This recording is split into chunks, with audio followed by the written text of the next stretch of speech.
গল্পের শুরুতে আমরা দেখতে পাই ঘন জঙ্গলের মাঝখানে একটি কাঠের ঘর। এই বাড়িটাতে ৩ জন মানুষ থাকে, একজন মা নর্মা আর তার 2 সন্তান স্যাম আর নোলান।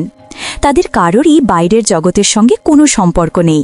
কয়েক বছর আগে এক অশুভ শক্তি পৃথিবীকে আক্রমণ করেছিল, আর খুব কম মানুষই বেঁচে থাকতে পেরেছিল। বছরের পর বছর ধরে পৃথিবী পুরো বদলে গেছে। নর্মার কথায় অশুভ শক্তি তাদের বাড়ির আশপাশেই থাকে।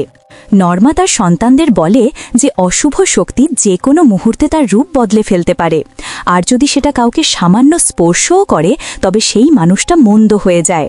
সে নিজের ওপর নিয়ন্ত্রণ হারিয়ে ফেলে এবং যাকে সামনে পায় তাকেই হত্যা করে। কিন্তু অশুভ শক্তি তাদের বাড়িটাকে বা বাড়ির সঙ্গে যুক্ত কাউকেই ক্ষতি করতে পারে না। এই কারণেই যখনই তারা বাড়ির বাইরে যায় তখন তাদের শরীরে একটি দড়ি বাঁধা থাকে, যার অন্য প্রান্ত বাড়ির সঙ্গে বাঁধা থাকে। অশুভ শক্তি দড়িটি কাটতে পারে না বা দড়িতে বাঁধা কাউকে আঘাত করতে পারে না। গত কয়েক বছর ধরে তারা দড়ি বেঁধেই বনের ভেতর দিয়ে হাঁটে। তারা শিকার করতে বনে যায় এবং যা পায় তাই শিকার করে। পোকামাকড়, সাপ, ব্যাঙ যা কিছু মেলে তা দিয়েই তারা বেঁধে থাকে। এখানে আমরা জানতে পারি যে 2 সন্তানই তাদের মাকে খুব ভালোবাসে। স্যাম সবসময় মায়ের কথা শোনে এবং তার প্রতিটি কথাই বিশ্বাস করে। তবে নোলান মন্দ শক্তির অস্তিত্ব নিয়ে সন্দেহ করে। তাই যখনই সুযোগ পায় নোলান মাঝে মাঝে নিয়ম ভেঙে ফেলে। আজ পর্যন্ত নোলান কখনো মন্দকে দেখেনি, আর তাই সে জানতে চায় মন্দ আসলে কেমন। নোলান প্রায়ই তার মাকে বাইরের জগৎ সম্পর্কে জিজ্ঞেস করে এবং বলে, মা, আমার মনে হয় তুমি যা ভয় পাচ্ছ সেটা হয়তো শুধু তোমার কল্পনা। হয়তো বাইরের সবকিছুই স্বাভাবিক। আমাদের একদিন গিয়ে দেখা উচিত। কিন্তু নর্মা তাকে বলে, এটাই তো মন্দ শক্তির কৌশল। সে তোমার মাথায় এমন চিন্তা ঢুকিয়ে দেয় যাতে তুমি তাকে সন্দেহ করো। মন্দ চায় তোমাদের মধ্যে কেউ যেন দড়ি ছাড়া বাইরে বেরিয়ে যায়, যাতে সে তাকে ধরে নিয়ে যেতে পারে।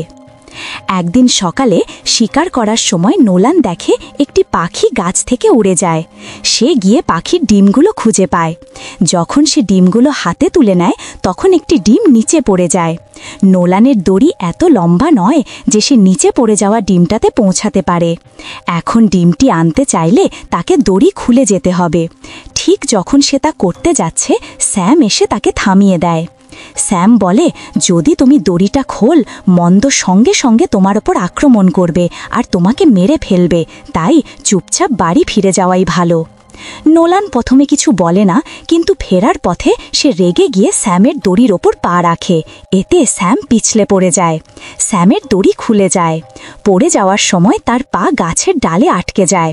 নোলান স্যামের কাছে পৌঁছাতে পারে না, কারণ তার নিজের দড়িটাও খুব ছোট। তাই সে শীষ দিয়ে মাকে ডাকতে থাকে। শীষের শব্দ শুনে ভয় পেয়ে নর্মা দৌড়ে বাচ্চাদের দিকে আসে, কিন্তু তার দড়িও তাদের পর্যন্ত পৌঁছায় না। সন্তানদের বাঁচাতে নর্মা দ্রুত নিজের দড়ি খুলে নিচে নেমে তাদের 2 জনকে ওপরে তুলে আনে। তারপর তারা দেখে একজন বৃদ্ধা মহিলার ছদ্মবেশে সেই অশুভ শক্তি তাদের দিকে এগিয়ে আসছে। সেই বৃদ্ধার জিহ্বা সাপের মতো লম্বা আর চেহারা অত্যন্ত ভয়ঙ্কর। ভাগ্য ভালো, বৃদ্ধা মহিলাটি আসার আগেই নর্মা নিজেকে ও বাচ্চাদের আবার দড়ি দিয়ে বেঁধে ফেলেছিল। নর্মা মন্দকে দেখতে পেলেও বাচ্চারা তাকে দেখতে পায় না। তবে বৃদ্ধার উপস্থিতি বাচ্চাদের মনে যে হঠাৎ ভয়ের অনুভূতি জাগায় তা প্রমাণ করে মন্দ খুব কাছেই আছে। কোনোভাবে তারা দৌড়ে বাড়ি ফিরে আসে। নর্মা স্যাম আর নোলানের ওপর খুব রেগে যায় এবং চিৎকার করে। নর্মা বাড়ির ভেতরে একটি ছোট বেসমেন্ট বানিয়েছিল, যেখানে সে বাচ্চাদের শাস্তি হিসেবে তালাবদ্ধ করে রাখত, যাতে তারা অন্ধকারে ভয় পায় এবং তাদের মনে মন্দ শক্তির ভয় আঁকড়ে থাকে, যেন তারা অন্ধকারের থেকে নিজেদের রক্ষা করতে শেখে। জঙ্গলে দড়ি খুলে যাওয়ার পরেও স্যাম একদম ঠিকঠাক ছিল, আর এই কারণেই নোলানের সন্দেহ আরও বেড়ে যায়। একদিন নোলান স্যামকে জিজ্ঞেস করে, তোমার দড়ি খুলে যাওয়ার সময় তুমি কি কোনো অদ্ভুত কিছু অনুভব করেছিলে? স্যাম বলে সে কিছুই মনে করতে পারে না, কিন্তু নোলান বলে যে সে সব মনে রেখেছে এবং স্যামের দড়ি খুলে যাওয়ার পর কিছুই ঘটেনি।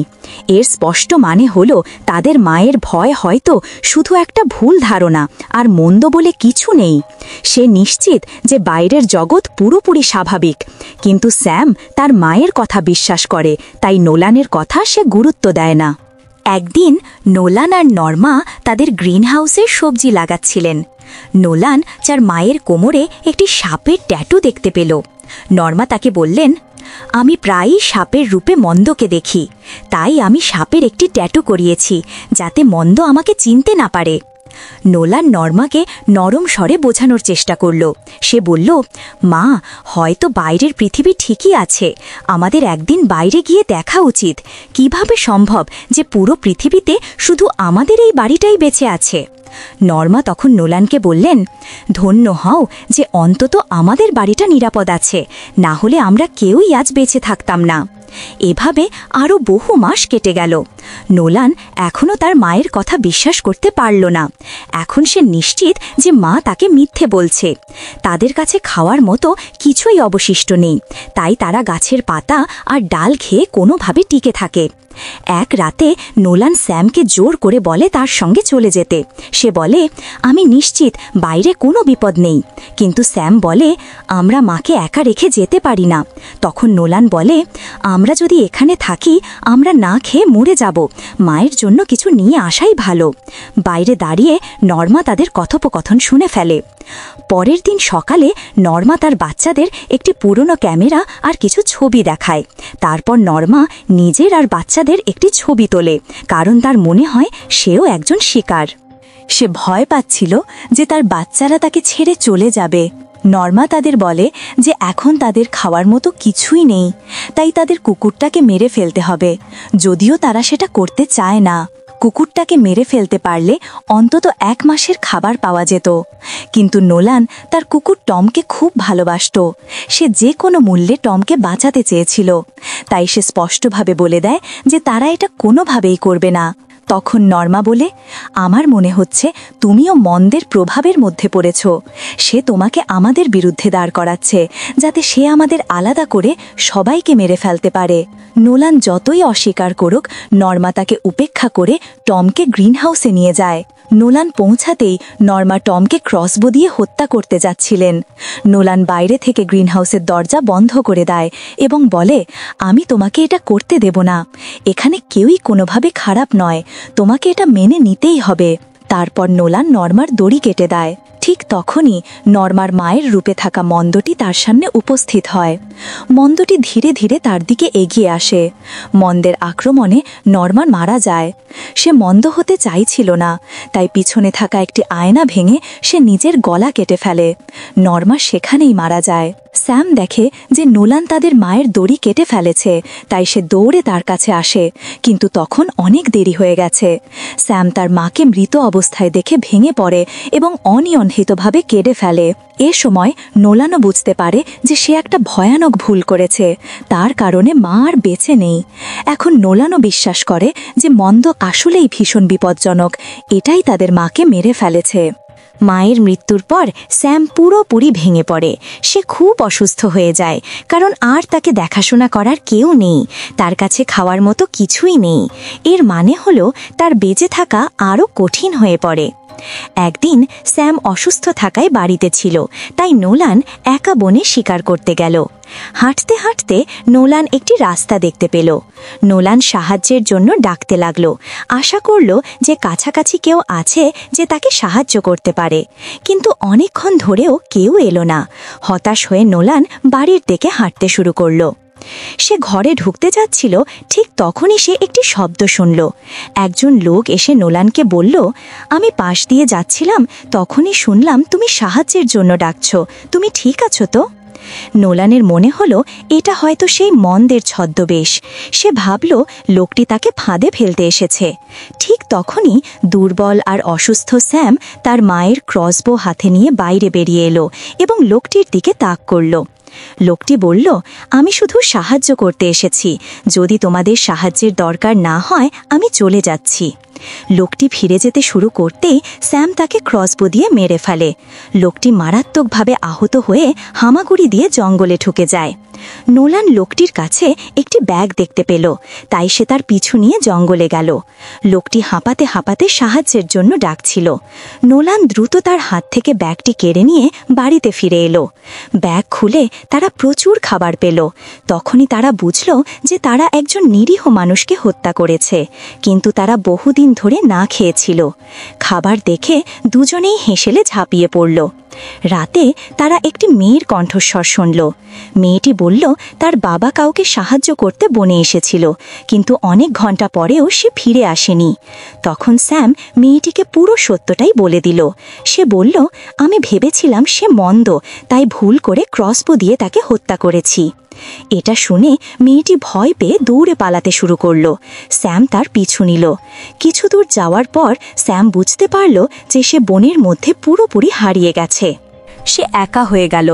তারপর সে চারপাশে মন্দের উপস্থিতি টের পেতে শুরু করল। দৃশ্যটি কাটে নোলানের দিকে, যে স্যামকে খুঁজতে জঙ্গলে যাচ্ছে। নোলানের মনে হলো মন্দ স্যামকে নিয়ন্ত্রণ করে ফেলেছে। অনেকক্ষণ খুঁজেও যখন স্যামকে পাওয়া গেল না, নোলান হতাশ হয়ে বাড়ি ফিরে এলো। ফিরে এসে দেখে স্যাম একদিকে মুখ ফিরিয়ে চুপচাপ বসে আছে, যেন গভীর চিন্তায় ডুবে আছে।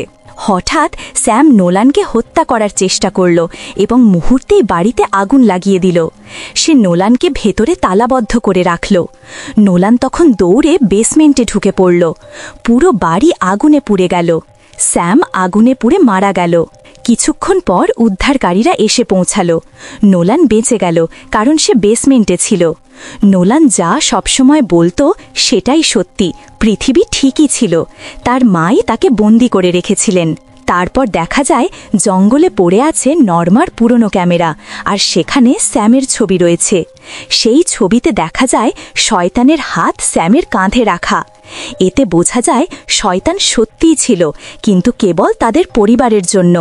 এই কারণেই নর্মা তাদের পৃথিবী থেকে দূরে রেখেছিলেন। তার উদ্দেশ্য ছিল মন্দকে যাতে বনের বাইরে যেতে না দেওয়া হয়, যাতে সে আর কাউকে শিকার করতে না পারে।